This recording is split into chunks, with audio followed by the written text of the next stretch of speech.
Obrigado, Senhor, por este amanhecer, por esta alvorada. Obrigado, Senhor, pelo nosso amigo Everton, que traz aí a tua palavra, a tua revelação para os nossos dias, complementando, ó Deus, esse dia último dessa jornada, dessa imersão, do qual nós vemos aqui, Senhor, com o coração grato, muito felizes, ó Deus, por essa comunhão e pela tua palavra, Senhor. Abençoa muito o teu servo. Prepara mesmo o nosso coração como a terra arada para receber a tua palavra, Senhor. Em nome de Jesus. Amém. Deus abençoe, né, agora, né? Assim, é o que eu, assim, preparei, né, mas o que eu refleti, né? Tinha refletido já esses dias, né? Sobre voltar ao primeiro amor, né? E, e aí eu gostaria de ler o texto lá de Apocalipse, né? Apocalipse 2, né, do 1 ao 4, né? O livro de Apocalipse é um livro, embora seja um livro de revelação, né? Mas ele também é um livro que traz muita esperança, né? Esperança para um dia que o Senhor vai, né? Vai voltar, e a terra será restaurada e tudo será como Éden antes, né? Como novo, né? Antes, né? O leão e o cordeiro vão viver juntos, né? Então, ele é um livro que traz esperança num dia que vai estar, nos dias que virão, e tribulações bem angustiantes, né? Mas Deus não vai deixar de ter a esperança, né? Salvação ali, né? Então, eu escolhi o trecho aqui rapidamente, ser Apocalipse capítulo 2, né? Do verso 1 ao verso 7, tá? Que ele fala assim, né? O anjo da igreja, né, é uma das cartas, né, que Jesus escreve às igrejas, né, ela, assim, para mim, ela representa também algo local da época, né, mas também ela traz algo à nossa vida, né, às vezes a gente pensa em, em denominação, em pessoas, né, mas a gente nunca olha para nós, né, a gente precisa começar a olhar para nós e pensar, não, Senhor, transforma, isso tem algo para mim, né? Então, vamos ler, né? Ao anjo da igreja em Éfeso escreva: essas coisas diz aquele que conserva na mão direita as 7 estrelas que anda no meio dos 7 candelabros de ouro. Conheço as obras que você realiza, tanto o seu esforço como a sua perseverança. Sei que você não pode suportar os maus e que pôs à prova os que se declaram apóstolos e não são. E descobriu que são mentirosos. Você tem perseverança, suportou provas por causa do meu nome, sem esmorecer. Tenho, porém, contra você o seguinte: você abandonou o seu primeiro amor. Lembre-se, pois, de onde caiu. Arrependa-se e volte às primeiras práticas da obra. Se não arrepender, virei até você e tirarei o seu candelabro do lugar dele. Você odeia os nicolaítas, que eu também odeio. Quem tem ouvidos, ouça o Espírito diz às igrejas. Ao vencedor, darei o direito de se alimentar da árvore da vida que se encontra no paraíso de Deus.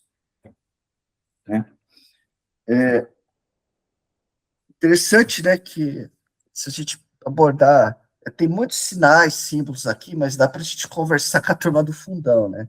Mas, turma do fundão dá para a gente, né, conversar mais algumas coisas. Mas, nesse momento, né, o que eu queria, assim, colocar é uma das, uma das características da igreja de Éfeso, né, quando Jesus coloca lá, eles eram conhecidos por obras, né, eram perseverantes, provavelmente isso causava muito impacto na sociedade, né, porque era visível, né, porque as obras, as pessoas veem, né, e veem, né, então causava algum impacto naquela época, né, tinha discernimento espiritual, porque eles sabiam quem ia com a falsa doutrina.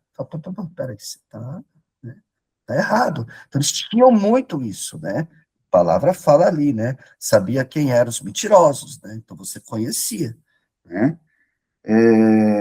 Então eles tinham discernimento espiritual, né? Não tolerava mentirosos, né? E sofria perseguições, né? Como uma igreja sofria perseguições, né? Porque o evangelho era passado, né? Jesus era falado, né? Então sofriam perseguições, mas perseveravam, né? Mas Jesus, né? Só tem uma coisa, o que vocês abandonaram o primeiro amor. E aí eu falo, Jesus, mas como abandonamos o primeiro amor? Né? Como é que pode, né? Ser ter tantas obras, né, ter tanta serviço, né, mas impactar a sociedade, você perdeu o primeiro amor. Né? E então, o que aconteceu? Deixou, né, esse perda de primeiro amor, é, o local de relacionamento com Deus perdeu o espaço para o serviço apenas. Virou obras, né? É, algo se tornou mais obrigação do que paixão espontânea. Então, eles perderam isso. Né? Então, tinha um automático, algo que ia para frente. Né? E importante, né? Quando você é, perde a paixão e, né, e as coisas se tornam obrigação, você não começa muito a olhar para as pessoas que estão em você. Né? Então, você acaba esquecendo um pouco, né? Então, às vezes, quando o psicólogo ele vai ajudar fazer um tratamento, acompanhamento, né? A primeira coisa que a função dele é trazer a pessoa de novo ao centro, a sua identidade. Olha, peraí, vamos tentar corrigir por aqui, né? Tentar trazê-la para o raciocínio, né? Porque às vezes a pessoa se distanciou das coisas, então tem que trazer ela para perto, voltar de novo, né? Quando nós abandonamos esse primeiro amor, eu anotei aqui, né? Passamos a deixar o relacionamento com Deus e a espontaneidade das coisas. E também não valorizamos mais as pessoas, porque o que mais importa, neste caso, se torna a mensagem do que a pessoa. Então, não há mais olhar para a pessoa, né? No contexto, nesse contexto, o processo de reconciliação, ele não consegue tomar mais uma forma, né? Ou seja, ele fica sem propósito, né? Então, por exemplo, eu pegar o testemunho da minha reunião de família aqui, né? Tinha uns irmãos aqui, né, que estavam vindo e eles estavam com o objetivo de restaurar um ministério, um passado deles, tal, né? Estão tentando, tal, mas Deus está movendo para outras águas, né? Eles participam aqui conosco na reunião de família. Aí ele chegou um dia aqui e falou: eu tô chocado, cara. O negócio não anda, o pessoal não volta. Eu falei: mas o que aconteceu, né? Aí ele falou: olha, você acredita que convidaram a gente para ir, se reuniram para falar mal de uma pessoa? Eu falei, cara, isso daí é satânico, é demoníaco. Você se reunir para falar mal de uma pessoa? Eu falei, amigo, isso daí não é restauração, isso daí não é reconciliação, né? Entendeu? É um brigando, isso daí não adianta, porque se reúne um grupo de pessoas para falar mal de uma pessoa que nem está ainda no meio, né? Você imagina, nem está no meio, né? Mas se reuniu para falar mal, né? Então, isso não vai dar certo, não. Isso daí é demoníaco, diabólico, meu. Sai fora, né? Então, ele estava conversando. E, então, quando e esse ministério era um ministério que servia a Deus, ia para fora, pregava, valorizava, falava disso. Tinha em outras igrejas, outras cidades, às vezes deixavam as esposas em casa, iam, sabe? Mas o que aconteceu? Perdeu a paixão, ficou na teologia. E aí o que acontece? Esqueceu das pessoas. Então, né, é um processo difícil, né?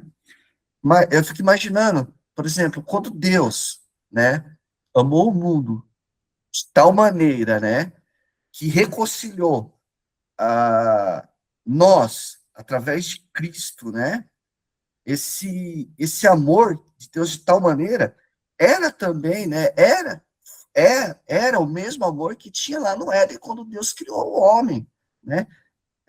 Embora o homem, como nós aprendemos, deixou de amar a Deus ali, Deus não deixou de amar. Ele criou o plano da redenção, um plano para a reconciliação, né? Mas só que essa tal maneira que tinha lá no Éden veio na plenitude com Jesus. E essa tal maneira também vai nos levar a voltar para o Éden, porque ao vencedor darei o quê? Alimentar-se da árvore da vida, né? Então, veja onde tem caído, reflita, né? E volte ao Senhor, né? Então, Deus, ele, esse tal maneira que nos reconciliou, também essa tal maneira que Deus amou, né? Vai nos levar de volta para o Éden, lá no final, né? Então, o que eu queria deixar, assim, essa mensagem, era que nós possamos, né, olhar para nós. É difícil olhar para nós, a gente tentar reconhecer muitas coisas em nós, né? Porque às vezes a gente quer reconhecer aquilo que nos convém, né? Mas através do Espírito Santo nos trazer a revelação daquilo que precisa ser transformado, né? E que eu possa viver, buscar esse tal maneira desse amor, né? Para que, né, o processo que a reconciliação seja pleno, né, seja atribuído, né, esse processo, né, e é isso, né, isso que eu queria deixar, né, para a gente poder comentar esse pouquinho de tempo aqui. Senhor, nós bendizemos o teu nome, te glorificamos, ó Deus, porque verdadeiramente tu completas a mensagem que estamos ouvindo nesta semana, Senhor. Esse alerta que o Everton trouxe, ó Deus, realmente nós estamos preocupados com a igreja, esquecemos de parar para fazer a nossa reflexão e olhar um pouco dentro de nós para ver se tem alguma coisa que está realmente impedindo que essa reconciliação se complete, Senhor. Por isso nós pedimos a tua graça, a tua unção sobre nós todos, sobre todo o teu povo, mesmo aqueles que não estão aqui, Senhor. Continua falando, tratando, continua renovando, transformando, restaurando e reconciliando as nossas vidas para a glória do teu nome, em nome de Jesus. Muito obrigado, Everton.